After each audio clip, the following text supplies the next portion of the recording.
نکاح کے بعد مولوی نے مبارکباد دی تو ابا نے اپنا سر موڑ لیا۔ اس بات پر ادیبہ دیکھ کر رہ گئی۔ اسے اپنے باپ سے اتنی لا تعلقی کی امید نہیں تھی۔ انہوں نے ایک ڈرائیور کے بیٹے کے ساتھ اس کی شادی کروا تو دی تھی، لیکن کیا اب بھی وہ اس سے یوں ہی خفا رہیں گے؟ حالانکہ اس کی تو غلطی بھی نہیں تھی۔ ابا مجھے معاف کر دیں۔ وہ نکاح کے بعد دوبارہ پھر ان کے سامنے آ کر کھڑی ہو گئی تو نعمان صاحب نے التمش کو دیکھا اور کہا، لے کے جاؤ اسے یہاں سے، اور باقی گھر والوں کو اشارہ کر دیا کہ چپ چاپ آپ لوگ گھر کے اندر چلو۔ اماں کا دل نہیں تھا کہ انہیں یوں چھوڑ کر جائیں، مگر اپنے شوہر کے حکم کے آگے وہ بھی بالکل بے بس تھی۔ التمش اپنے صاحب کی بات سن کے چپ کر کے باہر چلا گیا۔ اس کے پاس تو کوئی گاڑی بھی نہیں تھی جس پر وہ بی بی جی کو اپنے ساتھ لے کر وہاں سے جاتا۔ تبھی سڑک سے ایک ٹیکسی لے آیا، اس میں تقریباً 15 منٹ لگے تھے، اور ان 15 منٹ میں ادیبہ مسلسل اپنے باپ کو منانے کی کوشش کرتی رہی، مگر وہ بالکل بھی نہیں پگھلے تھے۔ بالآخر التمش ٹیکسی لے کر آیا تو انہوں نے گیٹ کی جانب اشارہ کرتے ہوئے کہا، بہتر ہے کہ ابھی اور اسی وقت تم اس کے ساتھ چلی جاؤ، باقی تمہارا سامان کل یہ آ کر لے جائے گا، اور آج کے بعد دوبارہ ہمارے گھر میں قدم مت رکھنا۔ تمہاری اس گھر میں کوئی بھی جگہ نہیں ہے، یہاں پر عزت دار اور شریف لوگ رہتے ہیں۔ شاید وہ اس سے آگے بھی کچھ کہنا چاہتے تھے، لیکن فوراً سے انہوں نے اپنی زبان ہونٹوں تلے داب لی۔ وہ نہیں چاہتے تھے کہ کوئی بھی نازیبا بات وہ اپنے بیٹے کے متعلق بولے۔ باپ کے اشارے پر وہ چپ چاپ آ کے ٹیکسی میں بیٹھ گئی، جس کا دروازہ التمش کھول کر کھڑا تھا۔ پھر صرف 1 گھنٹے کا کھیل تھا کہ وہ نعمان صاحب کی بیٹی سے التمش کی بیوی بن چکی تھی۔ اس کا وہ شوہر جس پر دوسری نگاہ بھی ڈالنا کبھی گوارا نہیں کیا تھا، مگر اب اس پر حق کے زوجیت رکھتا تھا۔ بہت ساری باتیں تھیں جو اس کے دماغ میں مسلسل گھوم رہی تھی، لیکن چاہنے کے باوجود وہ ان باتوں سے چھٹکارا نہیں پا سکتی تھی۔ التمش گاڑی کی فرنٹ سیٹ پر جا کے بیٹھ گیا اور ٹیکسی چل پڑی تھی۔ ادیبہ نے اپنا رخ موڑ کر دیکھا تو اوپر بالکنی میں اماں کھڑی مسلسل روتے ہوئے اسے ہاتھ کھلا رہی تھی اور ہوائی بوسہ دے رہی تھی۔ اماں کو دیکھ کر ادیبہ کی آنکھوں میں بے اختیار آنسو آ گئے، مگر فوراً ہی اس نے اپنے دوپٹے سے آنسو پونچھ لیے، کیونکہ وہ ڈرائیور کو کوئی بھی تماشا نہیں دکھانا چاہتی تھی۔ تقریباً آدھا گھنٹہ لگا تھا انہیں التمش کے گھر پہنچنے میں۔ وہ گھر تو کیا تھا، ایک بہت بڑی بلڈنگ تھی، اور بلڈنگ دیکھ کر صاف لگتا تھا کہ وہاں پر متوسط طبقے سے بھی نیچے کے لوگ رہتے ہیں۔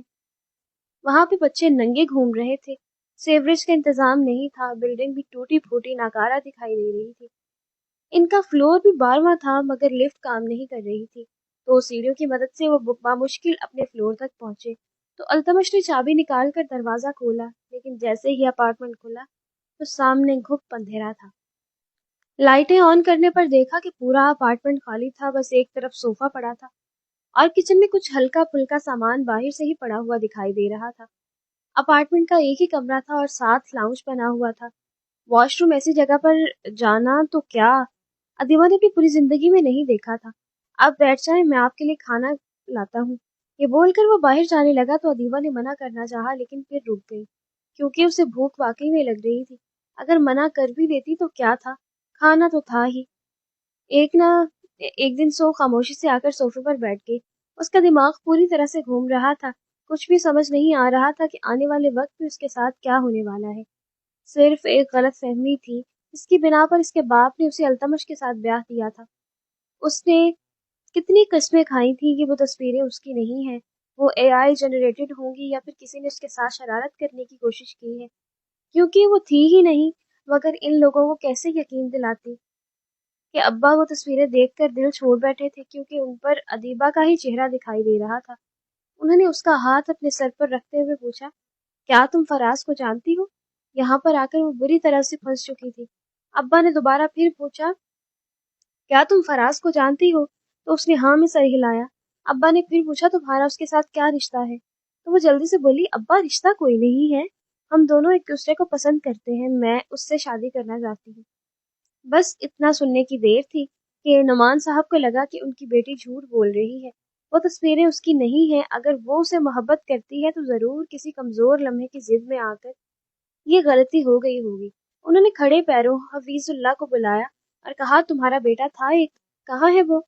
اس نے جلدی سے کہا، جی وہ ادھر شہر میں ہی ہوتا ہے، وہ دونوں باپ بیٹا وہیں پر نوکری کرتے تھے، باقی گھر والے گاؤں میں تھے۔ تو انہوں نے حفیظ اللہ کے سامنے ہاتھ باندھتے ہوئے کہا، میں تمہارے بیٹے کا رشتہ اپنی بیٹی کے لیے مانگ سکتا ہوں؟ اور کیا چاہیے تھا؟ وہ فٹافٹ ہاں میں سر ہلا گیا۔ تو انہوں نے کھڑے پیروں التمش کو گھر بلوا کر اس کا نکاح ادیبہ کے ساتھ کروا دیا۔ کتنا سمجھانے کی کوشش کی تھی اپنے باپ کو، مگر ان کی یہی عادت تھی، ایک مرتبہ اگر کوئی بات ان کے دماغ میں بیٹھ جاتی تو پھر دوبارہ باہر نہیں نکلتی تھی۔ خیر، جو ہونا تھا وہ ہو چکا تھا۔ وہ فراز سے محبت کرتی تھی، مگر اپنے باپ کے آگے اس نے گھٹنے ٹیک دیے تھے۔ اگر اب بھی وہ التمش کے ساتھ نکاح نہ کرتی تو اس کے باپ کو یقین آ جاتا کہ ضرور وہ فراز کے ساتھ ملی ہوئی ہے۔ تبھی ادیبہ نے خاموشی سے نکاح کر لیا۔ وہ اپنی سوچوں میں ہی گم تھی جب اپارٹمنٹ کا دروازہ کھلا اور وہ گھر کے اندر داخل ہوا۔ ادیبہ کو نظر انداز کیا، کچن میں جا کے برتنوں میں کھانا نکالنے لگا اور پھر ٹرے میں رکھ کر لے آیا۔ آپ کو بھوک لگی ہوگی، کھانا کھا لیں۔ ادیبہ نے کوئی بھی رد عمل نہیں دیا اور خاموشی سے بیٹھ کر کھانا کھانے لگی۔ اتنی خاموشی اس نے اپنی زندگی میں نہیں دیکھی تھی، اتنی ان 10 منٹ میں اس سے محسوس ہوئی تھی۔ کھانا کھانے کے بعد التمش خاموشی سے برتن اٹھا کر واپس کچن میں رکھا آیا۔ چائے پئیں گی آپ؟ نہیں، مجھے نہیں پینی۔ پینی ہوگی تو خود بنا لوں گی۔ یہ بول کر وہ دوبارہ پھر خالی دیوار کو تکنے لگی۔ دماغ میں جو ایک جوار بھاٹا تھا وہ باہر آنے کو تیار بیٹھا تھا۔ التمش جو اپنے لیے چائے بنانے لگا تھا اس نے بھی برتن واپس رکھ دیا اور خاموشی سے کمرے میں جا کر بیٹھ گیا۔ پتہ نہیں کتنی دیر بیتی تھی جب اپارٹمنٹ کا دروازہ دوبارہ پھر بجا۔ وہ اپنی جگہ پر ہی بیٹھی رہی۔ التمش خاموشی سے اٹھ کر باہر آیا تو دیکھا دروازے پر حفیظ اللہ تھا، جس نے ہاتھ میں فروٹ کے شاپر تھام رکھے تھے۔ گھر کے اندر داخل ہوتے ہی اس نے ادیبہ کے سر پر پیار دیا اور کہا، بیٹی ٹھیک تو ہو نا؟ تھکاوٹ تو نہیں ہو رہی تمہیں؟ التمش، نئی بیڈ شیٹ نکال کر بچھاؤ اور بیٹی کو کمرے میں بٹھاؤ، تمہیں خیال ہی نہیں ہے کہ وہ یہاں پر بیٹھی ہوئی ہے؟ یہ کہتے ہوئے ساتھ ہی ساتھ انہوں نے التمش کو بھی ڈانٹا، جو کوئی بھی جواب دیے بغیر چپ چاپ کمرے میں چلا گیا اور تھوڑی دیر بعد واپس آیا تو اسے مخاطب کیے بغیر بولا، ابا میں نے بیڈ شیٹ بچھا دی ہے، آپ انہیں کمرے میں بھیج دیں۔ جاؤ بیٹی، جا کر کمرے میں لیٹ جاؤ، تھکی ہوگی تم۔ حفیظ اللہ نے یہ کہتے ہوئے مسکرا کر کہا تو ادیبہ کا دل چاہا کہ وہ دھاڑے مار مار کر رونے لگے۔ یہ وہی لوگ تھے جو ان کے ملازمین کے طور پر جانے جاتے تھے، مگر اب وہ انہی کے گھر میں ان کے برابر تھی، بلکہ انہی کے بستر پر سونے کے لیے جا رہی تھی۔ مگر اب کیا کر سکتی تھی؟ خاموشی سے اٹھ کر کمرے کی جانب چل پڑی، مگر سکون نہیں مل پا رہا تھا، تو وہ اپنے بیڈ کا گدا بھی ہر سال تبدیل کرواتی تھی۔ اس سے نرم گدا چاہیے تھا، مگر یہاں لکڑی کے بیڈ کے اوپر کھیس پڑے ہوئے تھے اور ان پر بیڈ شیٹ بچھائی ہوئی تھی، یعنی میٹرس سرے سے ندار تھا۔ بے اختیار اس کی آنکھوں میں آنسو امڑ آئے، جنہیں بمشکل جھپک جھپک کر اس نے باہر بہنے سے روکا تھا۔ تقریباً آدھے گھنٹہ ہوا تھا جب دروازہ دھیرے سے نوک ہوا۔ دیکھا تو آگے التمش کھڑا تھا۔ اسے التمش پر بہت تپ چڑھی، سکون سے وہ لڑکا بیٹھنے ہی نہیں دے رہا تھا۔ کیا تکلیف ہے؟ سخت لہجے میں کہتے ہوئے وہ اسے چبا کر دیکھتے ہوئے بولی۔ اس بات پر التمش کا چہرہ ایک دم سے سرخ پڑا اور پھر اس نے اپنے ہاتھ میں تھامی ہوئی پلیٹ آگے کرتے ہوئے کہا، ابا نے آپ کے لیے فروٹ کاٹ کر بھیجے ہیں، کھا لیجیے۔ وہ پلیٹ وہیں بیڈ پر رکھ کے واپس پلٹ آیا۔ اسے اپنی سب کی محسوس ہو رہی تھی۔ اس لڑکی میں بالکل بھی تمیز نہیں تھی۔ وہ دونوں اس کا خیال کر رہے تھے، جبکہ وہ نہ جانے خود کو کیا سمجھ کر بیٹھی تھی۔ اگر مالکن تھی تو اپنے گھر میں تھی، اس گھر کے مالک وہ لوگ تھے اور ان کے ساتھ وہ اتنے برے اور اونچے لہجے میں بات نہیں کر سکتی تھی۔ التمش باہر آیا تو حفیظ اللہ نے اسے دیکھتے ہوئے کہا، بیٹی کو فروٹ دے دیے ہیں؟ تو اس نے ہاں میں سر ہلا دیا۔ انہیں مزید بات نہیں کی کیونکہ وہ جانتا تھا اگر ابا کو کچھ بھی بتایا تو وہ پریشان ہو جائیں گے۔ پہلے ہی ادیبہ کے لیے کافی پریشان تھے۔ دیکھو التمش، اس لڑکی کو میں نے اپنے ہاتھوں میں پالا ہے، بہت لاڈلی رہی ہے وہ اپنے باپ کی۔ پتہ نہیں کیا غلطی کی گئی ہے کہ اس کے باپ نے اس کا نکاح تمہارے ساتھ کروا دیا۔ بہت احسان ہے نعمان صاحب کے مجھ پہ کہ میں نے ان سے یہ بھی نہیں پوچھا کہ آپ یہ نکاح کیوں کروانا چاہتے ہیں، یا پھر ادیبہ بیٹی کی کیا غلطی ہے۔ میں تو ان کے احسانوں کی بوجھ تلے دبا رہا، اور تمہیں بھی کہہ رہا ہوں کہ خبردار کبھی بھی اسے کمتر مت سمجھنا، یا یہ مت سمجھنا کہ اس کے گھر والوں نے کسی غلطی کی سزا دینے کے لیے اپنے گھر سے نکال دیا ہے۔ وہ تمہاری عزت ہے، تمہاری بیوی ہے، اور اس کے وقار کا خیال تم نے رکھنا ہے، اور کبھی بھی اسے یہ مت پوچھنا کہ کیوں بھیج دیا گیا اچانک۔ وہ وقت یاد کرو جب تمہاری پڑھائی کے لیے میرے پاس پیسے نہیں تھے، میں اپنا گردہ بیچنے کا ارادہ رکھتا تھا، تبھی نعمان صاحب نے تمہاری پڑھائی کا سارا خرچہ اپنے سر اٹھا لیا تھا۔ التمش ان کی بات سن رہا تھا لیکن وہ بالکل خاموش تھا۔ ابا اپنی جگہ پر بالکل ٹھیک تھے، مگر وہ لڑکی شاید ٹھیک نہیں تھی، تبھی اپنے لہجے کو نہیں سنبھال پائی تھی۔ جی ابا، میں خیال رکھوں گا۔ اس بات کا مجھے کبھی بھی دکھ نہ ہو کہ جس لڑکی کو میں اپنی بیٹی کے طور پر یہاں پر لایا ہوں اس کے ساتھ تم نے کوئی زیادتی کی ہے۔ بیٹا خیال رکھنا اس کا۔ جی ابا۔ وہ جی بول کر خاموش ہو گیا کیونکہ کچھ دیر وہاں بیٹھ کر ان دونوں نے ٹی وی دیکھا، تو پھر حفیظ اللہ صاحب نے وہی صوفے پر کھیس ڈال لیا اور تکیہ رکھ کر سونے کے لیے لیٹ گیا۔ ابا میں کل ہی یہ آپ کے لیے چارپائی لے آؤں گا یا پھر بیڈ خرید لوں گا۔ کب سے میں آپ کو کہہ رہا ہوں کہ ہمیں یہاں تھوڑا بہت فرنیچر رکھ لینا چاہیے، مگر آپ کی ضد تھی کہ بلا وجہ پیسے ضائع کرنے کی کوئی بھی ضرورت نہیں ہے۔ دیکھیں آج اچانک سے ضرورت پڑ گئی ہے نا۔ تو حفیظ اللہ نے اس کی بات پر نفی میں سر ہلایا اور کہا، بیٹا پریشان ہونے کی ضرورت نہیں ہے، میں یہاں پر بالکل ٹھیک ہوں، باقی چارپائیوں کا انتظام ہم کل کر لیں گے۔ جاؤ اب تم بھی جا کر کمرے میں آرام کر لو، کافی تھکے ہوئے ہو۔ اور ہاں پھر دوبارہ یاد دہانی کروا رہا ہوں، تمہاری عزت ہے اور عزت کے ساتھ ہی پیش آنا۔ التمش نے ہاں میں سر ہلا دیا مگر اس کا کمرے میں جانے کا بالکل بھی دل نہیں چاہ رہا تھا۔ نہ جانے وہ لڑکی اسے آگے سے کیا رد عمل دیتی، پھر بھی چھوٹے چھوٹے قدم اٹھاتا وہ کمرے میں داخل ہو گیا تھا۔ فروٹ ویسے ہی پلیٹ میں رکھے ہوئے تھا اور وہ بیڈ کے ساتھ ٹیک لگا کر زمین پر بیٹھی تھی۔ گردن موڑ کر اس نے التمش کو دیکھا اور پھر بھویں اٹھائیں تو وہ نرمی سے بولا، ابا باہر ہے، اگر میں باہر رکا تو انہیں برا لگے گا، ہم یہاں پر ایڈجسٹ کر لیں گے۔ وہ خاموشی سے وہیں پر بیٹھی رہی۔ اٹھ کر بیڈ پر لیٹ جائیں، میں ادھر نیچے لیٹ جاؤں گا۔ چپ کر کے بیڈ پر لیٹ جاؤ، مجھے جو کرنا ہوگا میں کر لوں گی۔ التمش کو دوبارہ پھر اپنی انسلٹ فیل ہوئی، وہ خاموشی سے بیڈ پر سونے کے لیے لیٹ گیا، جبکہ باقی کی پوری رات ادیبہ نے نیچے فرش پر بیٹھ کر بتائی تھی۔ کچھ بھی تو سمجھ نہیں آ رہا تھا کہ اب کیا ہونا ہے۔ التمش بھی اپنی جگہ پر پوری رات جاگتا رہا تھا۔ اگلے دن التمش بھی سو رہا تھا کہ وہ اٹھ کر باہر آ گئی تو دیکھا حفیظ اللہ صبح کے 6 بجے جائے نماز پر بیٹھا قرآن پاک پڑھ رہا تھا۔ السلام علیکم چچا۔ وعلیکم السلام ادیبہ بی بی۔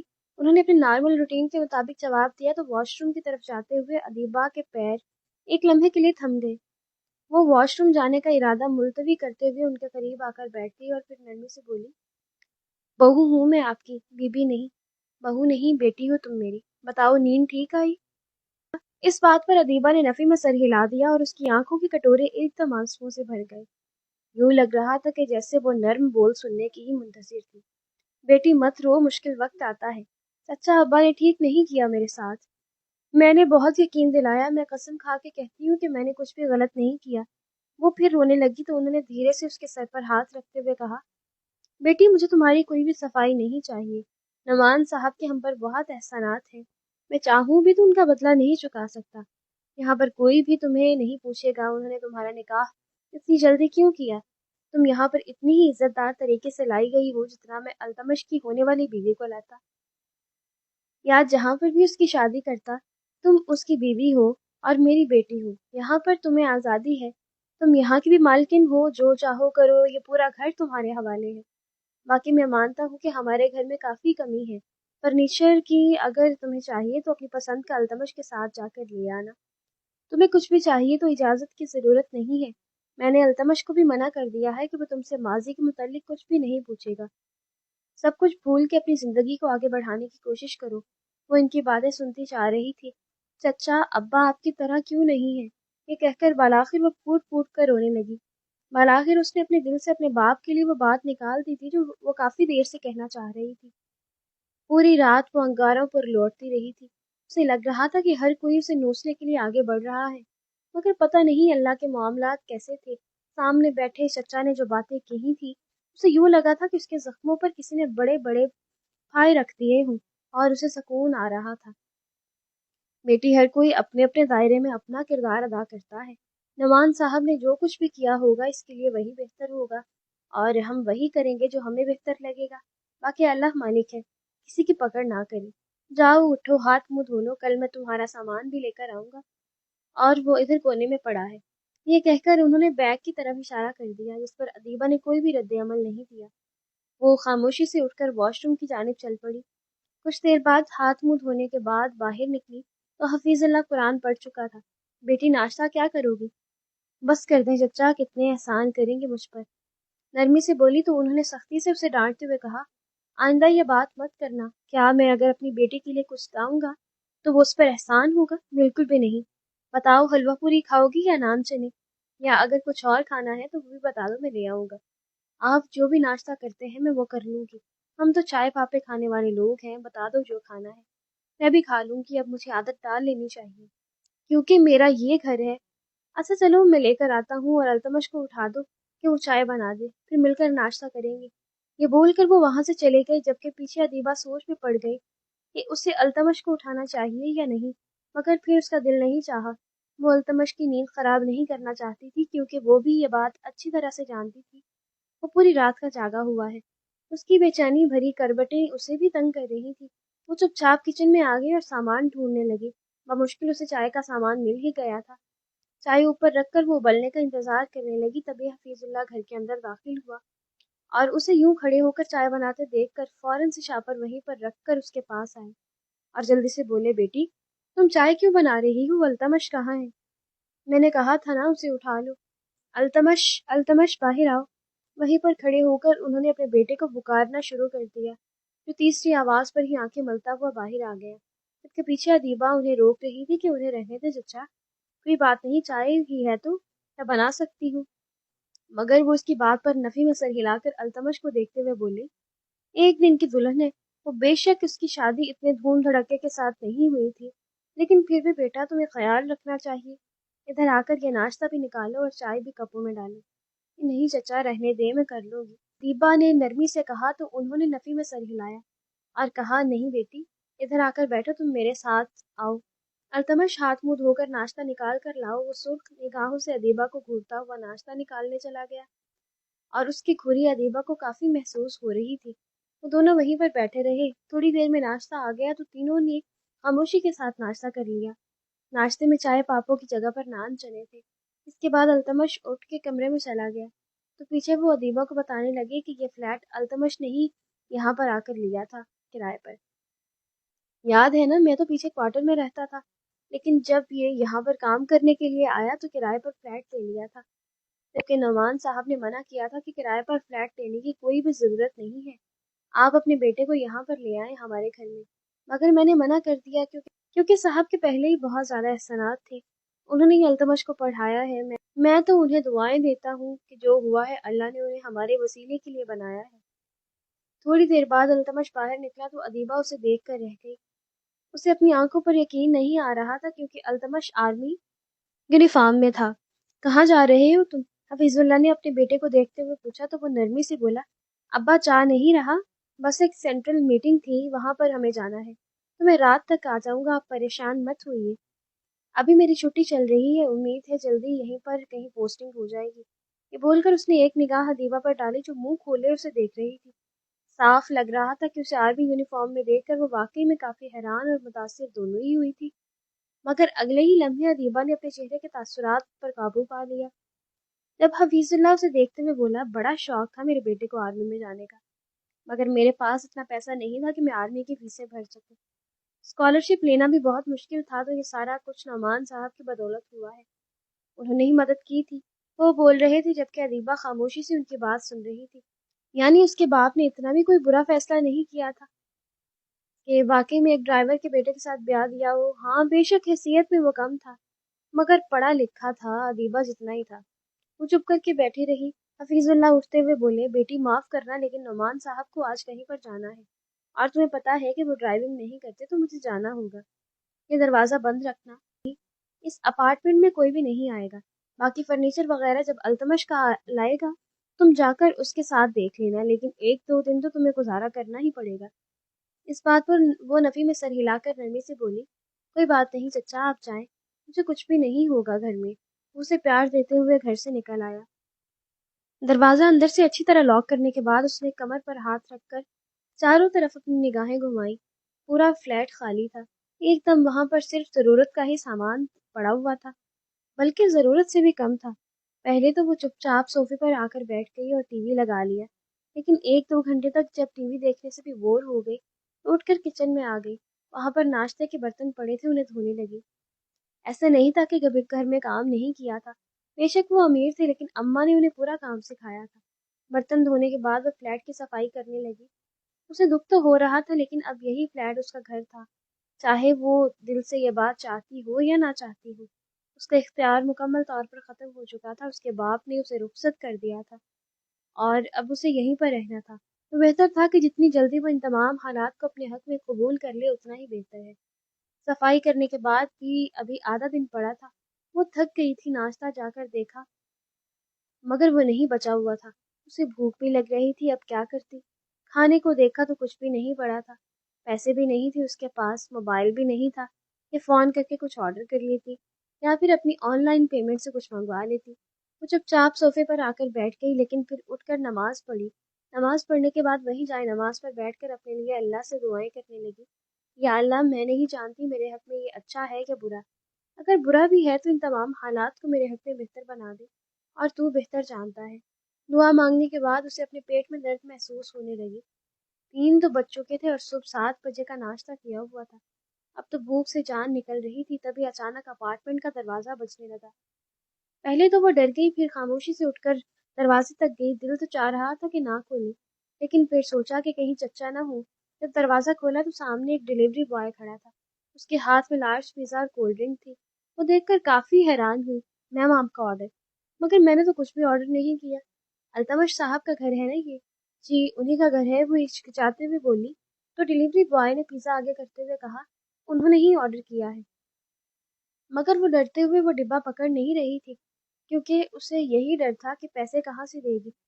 تبھی منع کرنا چاہ رہی تھی، لیکن فوراً ہی ڈیلیوری بوائے نے بول دیا کہ بالکل کلیئر ہے پیمنٹ آپ کی، باقی آپ ہماری ایپ پر جا کر ریویو دے دیجیے گا۔ یہ بول کر وہ چلا گیا تو اس نے دروازہ بند کیا اور صوفے پر آ کر بیٹھ گئی۔ کیا اسے خوش ہونا چاہیے تھا کہ التمش کو اس کا خیال تھا، یا پھر اس بات پر دکھی ہونا چاہیے تھا کہ ان دونوں باپ بیٹے کو نہیں پتا تھا کہ وہ گھر میں موجود ہے اور اس نے بھی کچھ کھانا پینا ہوگا؟ 3 بجے تو کچھ آ رہا ہے کھانے کے لیے، مگر اب سوچنے کا وقت نہیں تھا۔ وہ چپ چاپ پیزا کھانے لگی۔ 3 سلائس کھانے کے بعد اس کا پیٹ اچھا خاصا بھر چکا تھا۔ بوتل کا گلاس بھر کے وہ گھونٹ گھونٹ لینے لگی اور اب جا کر ذرا جسم میں جان آئی تھی۔ ویسے اتنا بھی برا نہیں تھا التمش جتنا رات سے وہ اسے سوچ رہی تھی۔ دیکھنے میں بھی خوبصورت تھا، پڑھا لکھا تھا، آرمی میں تھا۔ باقی گھر کا کیا ہے، میں بھی تو اچھے گھر میں ہی تھی، میرے ساتھ کون سا وہاں پر اچھا سلوک ہوا ہے، اور یہاں پر یہ دونوں باپ بیٹا کتنا اچھا سلوک کر رہے ہیں۔ مجھے انہوں نے کوئی بات نہیں کی، یہاں تک کہ چچا بھی یہ نہیں جانتے کہ میرا نکاح التمش کے ساتھ اتنی جلدی کیوں کیا ہے۔ میرے باپ نے رشتہ مانگا تو انہوں نے بغیر سوال کے اپنے بیٹے کو پیش کر دیا، اور بیٹے کی بھی رات سے اس کے ساتھ کوئی نہ کوئی زبردستی کرنے کی کوشش نہیں کی تھی، نہ اسے تنگ کرنے کے لیے کچھ کیا تھا۔ جتنا پیزا اسے کھانا تھا وہ کھانے کے بعد باقی کچن میں ڈھانپ کر رکھا ہی تھی۔ 4 بجے تھے، دوبارہ پھر اپارٹمنٹ کا دروازہ بجنے لگا۔ وہ گئی تو اب کی مرتبہ چچا تھے۔ اسے دیکھ کر وہ شرمندہ ہوتے ہوئے بولے، بیٹی مجھے معاف کر دینا، مجھے یاد ہی نہیں تھا کہ تم گھر میں اکیلی ہو اور دوپہر کا کھانا کھانا ہوگا، پیسے بھی نہیں ہوں گے تمہارے پاس، اور اگر ہوتے بھی تو تم کیسے سبزی لا سکتی تھی؟ بھلا مجھے یہ بات یاد آئی تو میں فوراً سے چلا آیا، سبزی تو کیا ہی لینی تھی، آتا وہ ہوٹل سے روٹیاں بھی لے آیا اور سالن بھی بنایا۔ اس نے بے اختیار آنکھیں بند کر کے دل ہی دل میں اپنے رب کا شکر ادا کیا، وہ جہاں پر تھی وہ لوگ بہت اچھے تھے، اس کا خیال رکھ رہے تھے۔ تبھی وہ مسکرا کر بولی، چچا اس کی کوئی بھی ضرورت نہیں تھی، آپ کے بیٹے نے آرڈر بھجوایا تھا۔ ساتھ ہی اس نے کچن کارنر پر پڑے ہوئے پیزے کے ڈبے کی جانب اشارہ کیا۔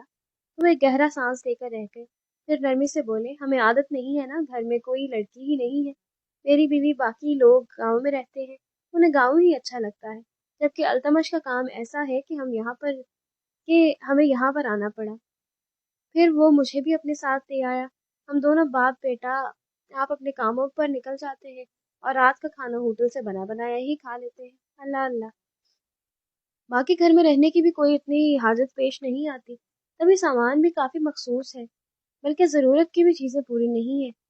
چاچا شرمندہ سے اسے مکمل تفصیل دے رہے تھے، جبکہ وہ خاموشی سے ان کی بات سنتی رہی، پھر نرمی سے بولی، میں جانتی ہوں مگر آپ کو اتنی وضاحت دینے کی کوئی بھی ضرورت نہیں ہے، لیکن بیٹی تم ایک بہت اچھے گھر سے آئی ہو، مگر ہمارا مقام ویسا نہیں ہے۔ چچا میں جانتی ہوں کہ میں ایک اچھے گھر سے آئی ہوں، لیکن جہاں پر سے آئی ہوں اللہ نے وہ گھر بھی میرے حق میں بہت اچھا لکھا ہے، آپ بہت اچھے ہیں، مجھے تو اپنا دکھ ہی بھول گیا ہے، بس اب یوں شرمندہ مت ہوا کیجیے میرے سامنے، مجھے برا لگتا ہے۔ وہ چپ کر گئی تو چچا اسے دعائیں دیتے ہوئے نرمی سے بولے، اچھا بیٹی مجھے دوبارہ پھر کام پر جانا ہے، میں صرف تمہارے لیے آیا تھا۔ یہ بول کر وہ چلے گئے، تبھی دروازہ بند کر کے ابھی وہ پلٹی تھی جب دوبارہ بیل بجی۔